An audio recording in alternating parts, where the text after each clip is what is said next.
વડોદરાના બાજવામાં વરસાદી પાણી નથી ઓસર્યા।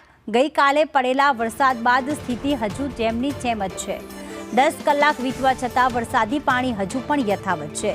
પાણી નિકાલની વ્યવસ્થા ન હોવાથી ભારે હાલાકી પડી રહી છે। તો ગામના બજારમાં પાણી ભરાતા લોકોને હાલાકી। બાજવાના ઇન્દિરાનગરીમાં ઘરમાં પાણી ભરાયેલા છે।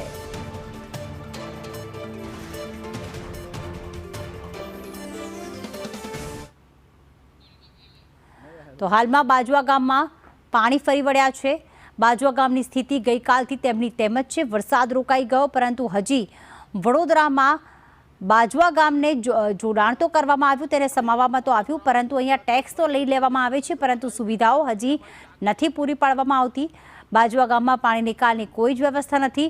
અત્યારે બોટના માધ્યમથી લોકોને એક સ્થળેથી બીજા સ્થળે લઈ જવામાં આવી રહ્યા છે। તો સાથે જ બાજવા ગામની સ્થિતિ એવી છે કે લોકો ખૂબ જ પ્રભાવિત થયા છે। એક તો કાચા મકાનો આવેલા છે ને એમાં પણ લોકોને અંદર કોઈ જ સુવિધા નથી, અને સાથે સાથે તેમની ઘરવખરી પણ તણાવવા લાગી છે। મોટા પાયે નુકસાન થયું છે।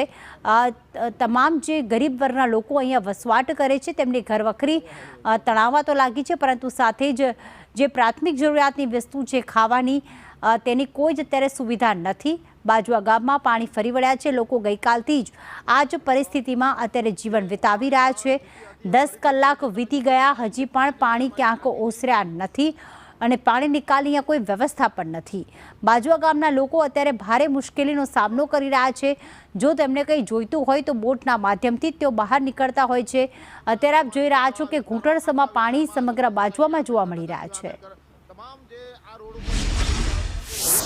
અહીંયા પાણી ભરાય છે તેમને ખબર જ છે, અને તેના કારણે તેઓ અહીંયા નાવડીની વ્યવસ્થા પોતાની રીતે કરી જ રાખતા હોય છે। કારણ કે રેસ્ક્યુ કરવું હોય કે બહાર નીકળવું હોય, પોતાની સલામતી કે ઘરવખરીનો સામાન લાવવો હોય, ત્યારે તેમને આ જ નાવડીની જરૂર પડતી હોય છે। ત્યારે અમે પણ હવે તેમની સાથે તેમની સમસ્યા માટે જાણવા માટે હાલ અહીંયા નાવડીમાં જ અહીંયા જઈશું તેમની સાથે કે શું પરિસ્થિતિમાં તેઓ જીવી રહ્યા છે।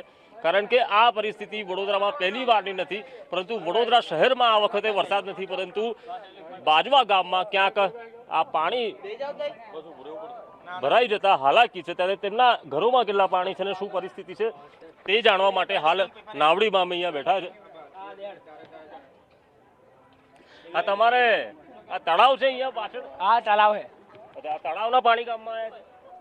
હા, અંદર નો આવે તળાવનું, આ વરસાદનું પાણી, ચોફેરનું પાણી આવે છે। મેગા કંપનીનું ઓવરફ્લો થઈને આ બાજુ આવે છે। નાવડી જવા દે સીધી। આસપાસ અહીંયા રિફાઇનરી આવેલી છે, કંપની આવેલી છે, અને તેનું પાણી અહીંયા આવે છે, પરંતુ અહીંયાથી પાણી નિકાલની કોઈ વ્યવસ્થા નથી તેવું ગ્રામજનોનું કહેવું છે। ને આ પ્રકારની પરિસ્થિતિમાં લોકો જીવી રહ્યા છે। જોવા જ નહીં આવતા। અચ્છા, જોવા જ નહીં આવતા, આપણે દાફરો નહીં મારતા। સરપંચનું નામ ખબર છે શું છે? ના, નામ નહીં ખબર પડે। અચ્છા, તો ભાઈ તમે સરપંચને વોટ કેવી રીતે બધા આપી દો? જોવા નહીં આવતા, શું કરવાનું? લોકોના ઘરોમાં પાણી છે, ઘરો ડૂબી ગયા છે, જે હાથમાં આવ્યું લઈને લોકો અહીંયાથી નીકળી ગયા છે। અમે હાલ અહીંયા નાવડીમાંથી જ તેમના નાવડીમાં બેસીને તેમના ઘરોની પરિસ્થિતિ હાલ અહીંયા તમને બતાવી રહ્યા છે કે કઈ પરિસ્થિતિમાં લોકો અહીંયા જીવે છે। આ કોઈ વડોદરાથી કોઈ 30-40 કિલોમીટર દૂર આવેલું ગામ નથી, પરંતુ વડોદરાથી માત્ર 12 કિલોમીટર આવેલું આ બાજવા ગામ છે કે અહીંયા પાણી ફરી વળ્યા છે। લગભગ અડધા ઘર અહીંયા પાણીમાં ડૂબી જાય તે પ્રકારની પરિસ્થિતિ છે। કેટલા મકાનો છે તમારા નવી નગરીમાં? હા, એ કેટલા ઘરા કેટલા ભાઈ?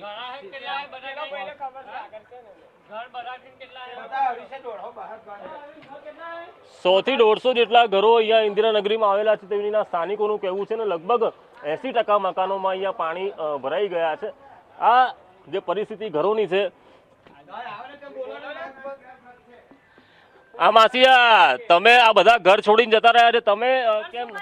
અમે કઈ રહીએ, નાના છોકરાઓ હોય તો અમે કઈ આગળ જઈએ, શું ખવડાવીએ, શું પીવડાવીએ? અમે ખાવા પીવાના પણ ફૂકા નથી, પણ આજે અમારું આટલું બધું નુકસાન થયું છે, અમને કોઈ જોવા આવતું નથી। બરોબર, આજે કેટલાય વર્ષોથી અમને આ તકલીફ છે। પાણીનો કોઈ નીકળે નહીં। મારા છોકરાને દાખલ કર્યો છે, આજે 15 દિવસથી મારા છોકરાને દાખલ કર્યો છે। કોઈની કઈ ખબર નહીં કે કોઈ કશું જોવા હરખા પણ આવતા નથી। બરોબર, અમે કઈ ભૂખ્યા નથી કે તરસ્યા નથી, અમે ખાવા પીવાના ભૂખ્યા, અમને પાણીનો નિકાલ જોઈએ, અને કોઈ કરતા કોઈ જોવા જ નહીં આવતું અમારી બાજુ। આટલું બધું નુકસાન થયું છે, ને આ બધું ઘણું મારું ઘરમાં નુકસાન થયું છે, અને રોડ પર રહીએ છીએ. આ શબ્દો કોઈ નવા નથી કે અમને કોઈ જોવા નથી આવ્યું, કારણ કે જ્યારે પણ પાણી ભરાતા હોય છે ત્યારે કોઈ જોવા નથી જ આવતું તેવું સ્થાનિકો કહેતા હોય છે. પરંતુ આ મેણું ક્યારે આ નેતાઓ ભાંગશે કે તમને કોઈ જોવા નથી આવું? જોવા અહીંયા આવવું જ જોઈએ. કોઈ જોવા નથી અહીંયા. સરપંચ તો છોડો, કોઈ નેતા નથી આવ્યા. અહીં આગળ બધા બહુ જણ છે રહે છે સાહેબ, પણ આગળ પાણીમાં લીધે કોઈ રહેતું નહીં અંદર, અને બધા કેવું કે નાના છોકરા અંદર ડૂબી જાય એટલા માટે બધા નોકરી કરે છે અહીંયા. અહીં નોકરી કરે છે બધા, પણ સાહેબ આગળ પાણી એ થઈ જાય ને એટલા માટે બધા બહાર નીકળી જાય છે. આ છૂટક મજૂરી જ કરતા હશે. આ છૂટક મજૂરી જ કરે સાહેબ. મોટાભાગના લોકો છૂટક મજૂરી કરીને ગુજરાન ચલાવે છે, અને અહીંયા જે પ્રકારની આ પરિસ્થિતિ